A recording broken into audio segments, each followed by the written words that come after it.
coming in?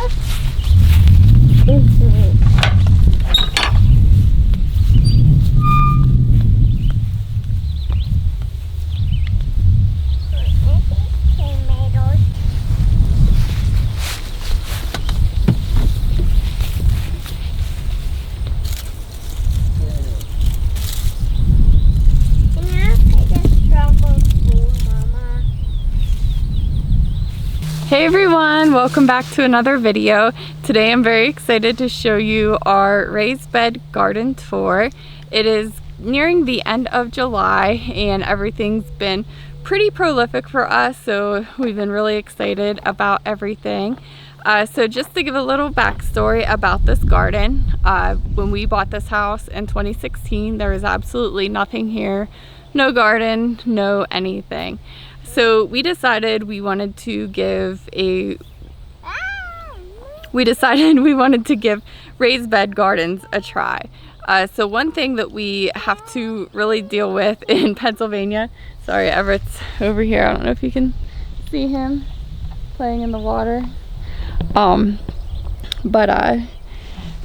In Western Pennsylvania, well, probably a lot of places, but especially where we live here, one thing we always have to worry about is deer. So one of the first things we did, along with building the raised beds, was build a fence. And the fence is 6 feet tall, and we have some black plastic hardware cloth that went over it. I don't know if it's hardware cloth or fencing, but the black color is nice because you can't really see it from far away. It kind of blends in versus, you know, using something white, or not white, but silver or another color. So anyways, a lot of people said to us in the beginning, like, oh, deer will jump that, like, you know, deer are gonna get into your garden. And we were hopeful at the time because we read that deer won't jump into unless it's like, you know, unless it's very clear, like a big field or something, they might jump it. But when there's stuff in the way, like this kind of stuff, or like bushes, we read that they don't jump them as much. So we were hopeful that this would help keep the deer out, and so far as we know, we've not had a single deer in here. So that part's worked very well. They are posts that we put in the ground. I want to say they were 8-foot posts, and I think we only put them 2 foot in the ground. I know you're supposed to go 3 foot to meet the frost line, but we figured it's just fencing, it's not a foundation. And you know, some of them have slightly moved a little. Was it because we didn't put them 2 feet in the ground? I don't know, but so far so good with the fencing. It's doing its job, it's keeping the deer out. Now we didn't go any deeper than 2 feet as far as or we didn't go any deeper than below grade for the fencing. Something we did with our chicken coop was we put hardware cloth below where the fence is and the ground, and that keeps other predators out, and it would have helped us keep rabbits out and groundhogs. But they dig little holes and they find their way in, and we could go around and probably, you know, fix that, but so far we just deal with it. So as far as pests go, that's kind of the only thing we have to worry about in here. Groundhogs, rabbits, voles, as you saw it if you followed along. When I was prepping all these beds, we ran into some voles. I think that's about it for pests though. And so anyways, back to the beginning, this was our COVID project, these raised garden beds. We built 12 of them plus some strawberry beds. There's 4 strawberry beds, but each bed measures roughly 8 feet long by 4 feet wide. And like I said, we have 12 of them. And right now in the first 3 beds, we have tomatoes. And I'm kind of standing in one spot here because it's 88 degrees out right now, and I'm in the shade where I'm standing, so I might just stay here the whole video. But anyhow, the first 3 beds there are tomatoes, and then the next 4 beds we did green beans, and then the next bed is peppers. It's very weedy because I didn't put any weed barrier in it, and you can definitely tell it's a bit out of control. And then the next bed, I can't even remember or tell from here, it's a little bit of random stuff. I think maybe onions, and then there's another bed with some tomatoes and cucumbers in it and asparagus. So anyways, these are the kinds of things that we grow in our garden. And then this is our beloved hose link, and I'll go ahead and pick this up for a second so we can walk around, and I'll show you. We got some blueberry plants here, and we got our little blueberry picker here. How are they? Good. Good? Yeah. Let me see, are you only picking blue ones? Yep. Looks like it. Remember, you only pick the blue ones, okay? Yeah, you know better, huh? So we have 4 blueberry bushes here, and then those are our OG raspberry bushes. And then these are the strawberry beds. This is really embarrassing, the condition they're in right now. We get busy, you know, we work full time, and then with 2 young ones, it's hard to find time to do everything. So this year we really focused on getting permanent weed barrier for the other beds, which I'll show you in a little bit, and it's worked out wonderful. So I'm hoping next year we'll get to implement something better for over here. And we used to have strawberries in this too, but now it's just weeds. So anyways, here's our tomatoes, and you can see we had something munching on this one between last night and today. Like I said, I'm not sure if it was it could have been anything. I'd put my money on a rabbit or a groundhog, but who knows? It could have been Rampage. So yeah, so here's our tomato plants, and if you're curious about our weed barrier, aka these wood planks, I did do a separate video explaining all of that, and you can check that out if you'd like. But so far this is working out wonderful for us. Here's a grape plant that is supposed to be on the trellis, but it fell, so I am going to fix that here, get that back up there, and probably use some twine to tie it back on. But here's our drip system. We had a well put in just for the garden, and this has been a game changer for us. We did this like 2-ish years ago, and that has really saved us a lot of time as far as watering and getting, you know, better harvest out of our plants. But this runs to each of the 12 beds. It kind of runs behind each bed. They all come up in the back here, and then they all have lines underneath that you can't see here right now, that they all run under and keep them nice and moist. So we're starting to get some tomatoes, which has been exciting. I am actually going to start freezing them. I started to freeze them already, and I am going to stock up and then can them once they're all ready. Once the freezer's full and I have enough, hopefully I get enough. But yeah, this is the first year I have frozen tomatoes, and so I'm anxious to see how that turns out. And these are our green beans. I've already done 21 pints so far, and I did a video on how to pressure can them. If you're interested in that, you can check it out in a profile. But these have just been, I mean, these plants are insane. Like, they're getting super, super big. Like, that's several feet long. But yeah, we're gonna have lots and lots of green beans. Oh, and then over here is our apple orchard. We have 9 apple trees, and I wish I could tell you what they all were, but I can't remember off the top of my head. I know there's a couple Honeycrisp. I want to say 1 or 2 pink ladies, Macintosh, and I don't remember what the rest are. But yeah, so we've got lots of nice green beans to pick, so I will be out here later picking those. Where's my basket go? Where did what go? My basket. Oh, your basket? Hey, it's over there. Rampage. It might have been a Rampage. We're gonna have to kick him out while we do this video. Hey, out here, buddy. Come on.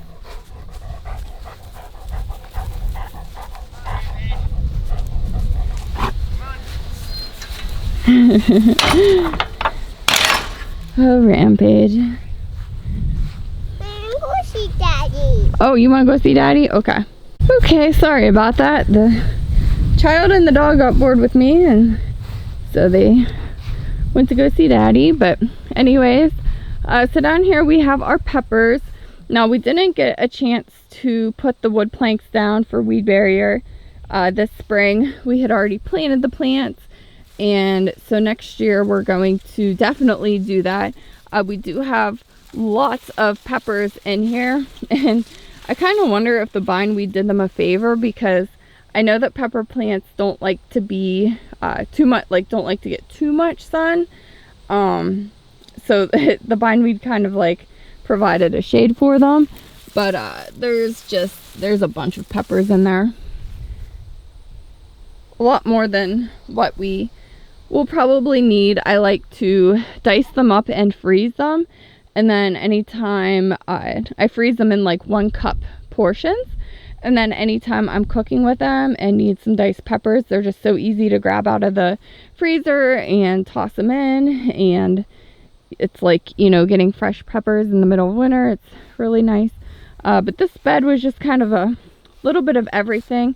I took some green bean plants that I couldn't, when I was thinning them out in the other beds, I couldn't stand to throw them all away. So there's some down here. And then, yeah, back there's onions and a really big weed that just kind of like came out of nowhere. But yeah, we have lots of onions in the works. And then this was, the kids were playing in this bed in the front of it, and they might have been playing in all of it, because I don't think, let me go around here, I don't think there was anything planted in this one. If there was, it's succumbed to the weeds by now. And then this one, it was doing pretty good, and then we kind of lost track of it. But this one has tomatoes in the front, like cherry tomato plants, and then there's a sweet potato plant, was a sweet potato plant in there somewhere. It might have succumbed to the weeds. And then cucumbers. We did get quite a bit of cucumbers. We're not huge cucumber people. I do like to eat fresh cucumbers, but that's only for a couple days, and then I'm kind of, you know, over it. We like pickles, but I haven't had a chance to try out like a good refrigerator pickle recipe. The husband and kids really like the cold, crunchy refrigerator pickles, and any that I've tried to can so far come out kind of soft, and they're just not as good as the Clausen refrigerated ones. So anyways, I don't grow a lot of cucumbers. I did get a chance to make some relish, and it turned out amazing, so I'm really excited about that. But that's about all we need as far as cucumbers. I would like to try growing beans next year, like other kinds of beans. Instead of green beans, grow just like kidney beans and other kinds of beans, because those are always good to have. But so then along this back row we have a lot of blackberry bushes. If I remember, I believe the first 12, we started out with 12 triple crown, I think they're called the triple something. It'll probably come to me. And then the next 12, or was it 6? I don't remember. It's been going on 5 years now since we planted it all. But anyhow, the ones in the back half are called Navajo blackberries. And triple arc, maybe? I'm gonna keep guessing until I think of it. But these ones, there's a lot gonna be coming, so that's very exciting. And then back here we have even more. It's taken a while to get this many, but very excited to see all these red ones about to be black. So just a few more days now and we're gonna be able to start harvesting those. I'm very excited for those. But yeah, that's basically our raised bed garden. All right, so pros and cons, and would we do this again? Some pros about the raised bed garden is it's really nice for harvesting to just bend over and grab the stuff instead of having it all the way completely on the ground. What else is easy about it? Amending, adding amendment, is it amending the soil? Adding amendments to the soil is also really easy. In the spring, I was able to just come through and throw some bags of compost on them, and it makes when it's in the raised beds, it's a lot easier to control kind of the environment of the soil versus being completely in the ground, I feel like. So I feel like we get really good results when we do take the time to amend the soil and you know, fluff it up, and it's just easy for us. It's just kind of a more, like, I feel organized, controlled kind of environment, which I thrive in. I like things to be neat and orderly. So just for us in our lifestyle, it's easy, it's fun for us, we really enjoy it. One thing I would change if we went back and did it all again is I would make them a little bit taller. Right now they are, I want to say maybe 18 to 20 inches tall. We have like 2 planks of wood, which you can see on those ones over there. If I had to do it again, I would at least put 3 planks, probably preferably 4 planks of wood high. I think that would make it for a nicer, just an even nicer reach for harvesting the vegetables versus what it is now. I wish I could go back in time and immediately as we built them had also built out and planned for the planks of wood for weed barrier, because that's been such a game changer for us this year. And it was, you know, now that we have kids, like we didn't have kids when we built all of this, and kids, you know, make everything just a little bit, you know, they are just a little bit time consuming. So it would have been a lot easier if we would have done that before we had kids. But anyhow, better late than never. What else? I mean, that's about it. Like, I can't really think of any other cons. It's just been really nice for us, and I'm looking forward to implementing our weed barrier in the rest of the beds next year. I would love to add more beds. I probably will in the future, but for now I'd like to get what we have under control first before we add more to it. And I definitely think each year, you know, as our little ones get bigger and then they start to hopefully want to help a little bit, you know, with the garden, I think it'll get easier, and then we can add a little more at that time. But other than that, I think that's all I have to say about it. It's so nice to come out here. Oh, I didn't talk about the hose link. We do have a hose link here. It's just a retractable hose, and it just makes it super easy. It reaches all the way down there to all the way down there, and this is the 82-foot one, and highly recommend. It's also been really nice. We mostly use it whenever we are just planting stuff and want to give it a really good drink before the drip system kind of kicks in.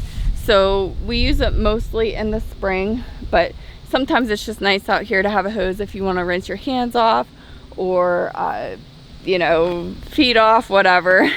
The hose just comes in really handy. But yeah, I think that's about it for out here. And then I will go ahead and show you the rest of the garden while we're at it. This is a little extension of a raised bed garden, so come along with me and I'll show you the brambles and the pumpkin patch. So we are going to go out the other end. These gates have been nice. We got them at Tractor Supply. The other one, I don't know, see if I can do this with one hand. Okay. The other one we added some fencing to on it because the chickens would always try to sneak in from that way and get into the garden, and they're just as bad as a rabbit or groundhog, if not maybe worse, when it came to picking at our food. So we had to put a stop to that. But anyways, this is our very much suffering bramble patch. We made a big mistake when we planted this, in that we used this plastic fabric cloth for the plants, which seemed like a really good idea at the time. And you'll see that they still like try to come up through. I mean, it's been 4 years, I think, since we've, oh no, it's been longer than that. You know what? I think I was pregnant with my first when I was planting these. So that would have been in, yeah, 2021. So about 4 years ago. Anyways, there's 23 to 24 plants in each row. I feel like I have a bug biting me. And there's, I forget how many different varieties, about like 2 varieties in each row. I couldn't even remember to tell you what they all are right now. But so anyhow, with this black plastic fabric cloth, what happens is these plants want to put up new shoots every year, in which the shoots get bigger than the year prior. And the first year they kind of just flower. I think they're called floricanes. And then the second year it's the primicanes that have the fruit. I might have got that backwards. But anyways, once they shoot up, they don't fruit for another year. And this black plastic kind of like prohibits them growing and getting bigger. Like it kind of stunts them. And so then they don't really do much. Like you'll see there's a couple there, but they're really small, and it just doesn't perform. I mean, compared to what we saw over there where they can shoot up through the ground as they wish, there's nothing you know, stopping them. And so it's a big difference from over there, and those were only done a year prior. So it's and those have been like that, you know, doing very good for a couple years now. So you can see the difference between over there and over here. So unfortunately, I think the easiest, well, I won't even say that it's easy, but I think what we're gonna have to do is kind of just start over with all of this, rip it all out, and start over, plant some type of like clover or grass to keep it easy to just mow between them. Right now it's a little bit tricky because we have it like mound up, and yeah, so it's a little disappointing to invest all that time and money. And we thought we did our research, thought we really knew what we were doing, watched some other videos where they used the black plastic mulch, and that's how they grew their berries. But for whatever reason, for us it just didn't work out good. So we're gonna someday, you know, start over. It would just be a dream for all of these to be filled like the plants are along the fence back there. But anyhow, so in with that, these are raspberries. And this last row, because it doesn't have any of the black plastic along it, it just completely takes off and does amazing. And you may have seen in another video, I got all kinds of raspberries this year, and we, you know, got to freeze them, got to make jam, and just a lot of raspberries. So I'm very pleased with our raspberry performance. And so yeah, anyhow, that's all our bramble plants. And then here is the pumpkin patch. I did an update a couple weeks ago about fertilizing it, and most of them, they look pretty good. There's some that look a little yellowish here and there. Like I'm looking at this one. I don't know if you can tell in the video, but it doesn't look as dark green as the rest. And there's a couple plants like that. But anyhow, overall, they are looking amazing. And we've been starting to see pumpkins in here. I'll see if I can quickly find any, and hopefully nothing else. I'm always hesitant to walk in this tall grass. Just never know what you're gonna run into. But anyhow, this patch has been doing amazing. I'm hoping this is gonna be our best year yet. Now, after I did the video a couple weeks ago where I fertilized them, and I showed picking some weeds here and there, Nick went through and weed-eated it, and that made a huge difference. That definitely helped to I think next year we're going to try to do something a little more for the weeds. Maybe put some cardboard weed barrier down. And there's a decent sized one coming along. But yeah, so it takes a minute to kind of stop and look and find them right now, but I'm hopeful. There's some nice ones in there. I love the colors of these ones. But yeah, so this has done amazing, and I think there are 60 plots total of pumpkins, just a variety of different ones. So we're very excited to see what all this ends up producing. And yeah, so that's basically it. That's our garden for now. Let me zoom out here and talk to you guys for a minute. So yeah, that's all of our garden for now. What's gonna happen in the future? Like I said, not a whole lot of changes in the next year or two. I would like to establish somewhat of an apple orchard, just some traditional apple trees, kind of like we have in the garden. I know those are gonna get big and, you know, kind of provide some nice shade, but I want more trees. I'd want like a lot more. So we'll see if we get into that. But yeah, as for that, I think that's about all I have to show for you. Thank you so much for joining me in my garden tour. I hope you enjoyed visiting and checking out the garden with me. If you have any questions, don't hesitate to ask in the comments. I read every comment and try to, well, I do respond to every comment. So, you know, let me know what you think. If you have any suggestions, if you saw anything and thought, hey, you should try this instead, I would love to hear about it. I think that's all I have to say. Thank you so much for watching, and I'll see you in the next one. Have a great day. Bye.